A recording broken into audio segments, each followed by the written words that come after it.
ಚಾಮರಾಜನಗರದ ಮಹದೇಶ್ವರ ಬೆಟ್ಟ ವ್ಯಾಪ್ತಿಯ 5 ಗ್ರಾಮದ ಗ್ರಾಮಸ್ಥರು ಮತದಾನದಿಂದ ದೂರ ಉಳಿದಿದ್ರು. ಇಂಡಿಗನತ್ತ, ತೇಕಣಿ, ಮೆಂದಾರೆ ಹಾಗೂ ತುಳಸಿಕೆರೆ ಗ್ರಾಮಗಳಲ್ಲಿ ಮತದಾನವನ್ನ ಬಹಿಷ್ಕರಿಸಿದ್ದು, ಪಡಸಲನತ್ತ ಗ್ರಾಮದಲ್ಲಿ 85 ಮತದಾರರ ಪೈಕಿ ಕೇವಲ 2 ಮತದಾನವನ್ನ ಮಾಡಿದ್ದಾರೆ. ಕನಿಷ್ಠ ಮೂಲಭೂತ ಸೌಕರ್ಯಕ್ಕೆ ಆಗ್ರಹಿಸಿ ಜನರು ಮತವನ್ನ ಬಹಿಷ್ಕರಿಸಿದ್ರು. ಈ ವೇಳೆ ಗ್ರಾಮಸ್ಥರ ಮನವೊಲಿಕೆಗೆ ತೆರಳಿದ್ದ ಅಧಿಕಾರಿಗಳಿಗೆ ಹಲ್ಲೆಯನ್ನ ಮಾಡಿದ್ದಾರೆ. ರೊಚ್ಚಿಗೆದ್ದ ಹಲವರಿಂದ ಇವಿಎಂ ಮೇಜು, ಕುರ್ಚಿ, ಮತಗಟ್ಟೆ ಸಾಮಗ್ರಿಗಳನ್ನ ಧ್ವಂಸಗೊಳಿಸಿದ್ದಾರೆ.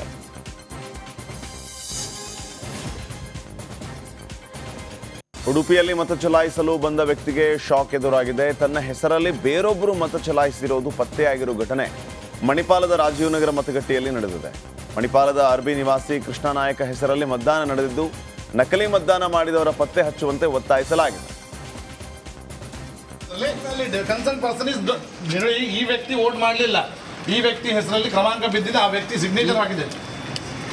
ಈಗ ಚೆಕ್ ಮಾಡಿದ್ವಿ, ಟೆಂಡರ್ ಬ್ಯಾಲೆಟ್ ಕೊಡ್ತೀವಿ, ನಾವು ಟೆಂಡರ್ ಬ್ಯಾಲೆಟ್ ಆಪ್ಷನ್ ಕೊಡ್ತೀವಿ. ನಮಗೆ ಒಂದು ಓಟು ಬಿದ್ದು, ಹಾಗಾದ್ರೆ ಎಲ್ಲ ಇದೇ ರೀತಿ ನಮಗೆ ಸೊಲ್ಯೂಷನ್ ಕೊಡಿ. ಇಂಟರ್ನಲ್ ಸೆಟಪ್ ಎಲ್ಲ ಬೇಡ.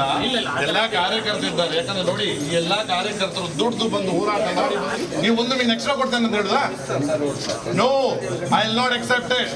ಬಟ್ ಇವರ ಹೆಸರಲ್ಲಿ ಒಂದು ಓಟು ಬಿದ್ದಿದೆ.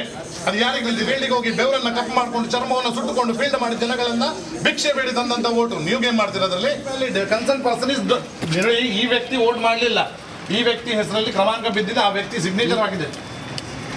ಈಗ ಚೆಕ್ ಮಾಡಿದ್ವಿ, ಟೆಂಡರ್. ನಕ್ಸಲ್ ಪೀಡಿತ ಪ್ರದೇಶದಲ್ಲಿ ಬಿರುಸಿನ ಮತದಾನ ನಡೆದಿದ್ದು, ಬೆಳ್ತಂಗಡಿ ತಾಲೂಕಿನ ಕುತ್ಲೂರು ಮಲೆ ಪ್ರದೇಶದಲ್ಲಿ ಬಿಗಿ ಭದ್ರತೆಯೊಂದಿಗೆ ಮತದಾನ ನಡೆಸಲಾಯಿತು. ಸಿಎಪಿಎಫ್ ನಕ್ಸಲ್ ನಿಗ್ರಹ ಪಡೆಯಿಂದ ವಿಶೇಷವಾಗಿ ಕಣ್ಗಾವಲನ್ನ ಇಡಲಾಗಿತ್ತು. ಜಿಲ್ಲೆಯ 18 ಪ್ರದೇಶವನ್ನ ನಕ್ಸಲ್ ಪೀಡಿತ ಪ್ರದೇಶವಾಗಿ ಗುರುತಿಸಿದ್ದ ಪೊಲೀಸ್ ಇಲಾಖೆ ಬೆಳ್ತಂಗಡಿ ತಾಲೂಕಿನಲ್ಲಿ 8 ನಕ್ಸಲ್ ಪೀಡಿತ ಪ್ರದೇಶಗಳನ್ನು ಗುರುತು ಮಾಡಿತ್ತು. ಈ ನಕ್ಸಲ್ ಆತಂಕದ ನಡುವೆಯೂ ಕೂಡ ವೇಗದಿಂದ ಮತದಾನ ನಡೆಯಿತು.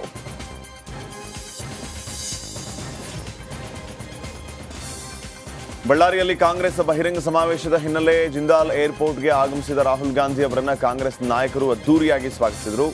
ಜಿಲ್ಲಾ ಉಸ್ತುವಾರಿ ಸಚಿವ ಬಿ ನಾಗೇಂದ್ರ ಶಾಸಕರಿಂದ ರಾಹುಲ್ ಗಾಂಧಿಗೆ ಸ್ವಾಗತ ಕೋರಲಾಗಿದ್ದು, ಸಂಜೆ 5 ಗಂಟೆಗೆ ಸಮಾವೇಶ ಕಾರ್ಯಕ್ರಮಕ್ಕೆ ಆಗಮಿಸಿದರು.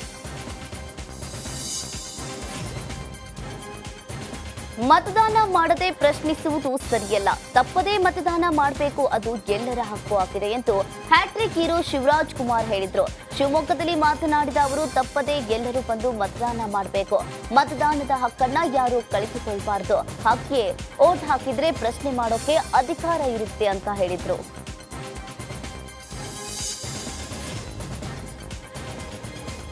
ಮೈಸೂರಿನಲ್ಲಿ ವೈವಾಹಿಕ ಬದುಕಿಗೆ ಕಾಲಿಟ್ಟ ನೂತನ ದಂಪತಿ ಕುಶಾಲನಗರದಲ್ಲಿ ಮತದಾನ ಮಾಡಿದ್ದಾರೆ. ಮದುವೆ ಬಳಿಕ ಮದುವೆ ಬಸ್ನಲ್ಲಿಯೇ ಮತಕೇಂದ್ರಕ್ಕೆ ಬಂದಂತ ಶ್ರೀನಿವಾಸ್ ಪತ್ನಿ ಮತ್ತು ಕಾವ್ಯಶ್ರೀ ಮೈಸೂರಿನಲ್ಲಿ ಮತ ಚಲಾವಣೆ ಮಾಡಿದರು. ಆ ಮೂಲಕ ಕರ್ತವ್ಯ ಪ್ರಜ್ಞೆಯನ್ನ ಮೆರೆದರು.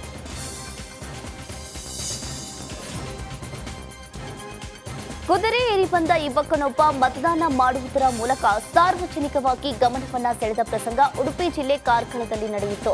ಅಂತಾರಾಷ್ಟ್ರೀಯ ಕ್ರೀಡಾಪಟು ರೋಹಿತ್ ಕುಮಾರ್ ಕಟೀಲ್ ಅವರ ಪುತ್ರ ಏಕಲವ್ಯ ಆರ್ ಕಟೀಲ್ ತಾನು ಸಾಕಿದ ಕುದುರೆಯನ್ನ ಏರಿ ಬೂತ್ ನಂಬರ್ 87 ಸರ್ಕಾರಿ ಪದವಿ ಪೂರ್ವ ಕಾಲೇಜಿನ ಮತಗಟ್ಟೆಗೆ ಬಂದು ಮತ ಚಲಾಯಿಸುವುದರ ಮೂಲಕ ಸಾರ್ವಜನಿಕರಲ್ಲಿ ಅಚ್ಚರಿಯನ್ನ ಮೂಡಿಸಿದ್ರು. ಇದೇ ಸಂದರ್ಭದಲ್ಲಿ ಬೂತ್ನಲ್ಲಿದ್ದ ಪಕ್ಷದ ಕಾರ್ಯಕರ್ತರು ಅವರ ಜೊತೆ ಫೋಟೋ ಅನ್ನ ಕ್ಲಿಕ್ಕಿಸಿಕೊಂಡು ಖುಷಿಪಟ್ಟರು.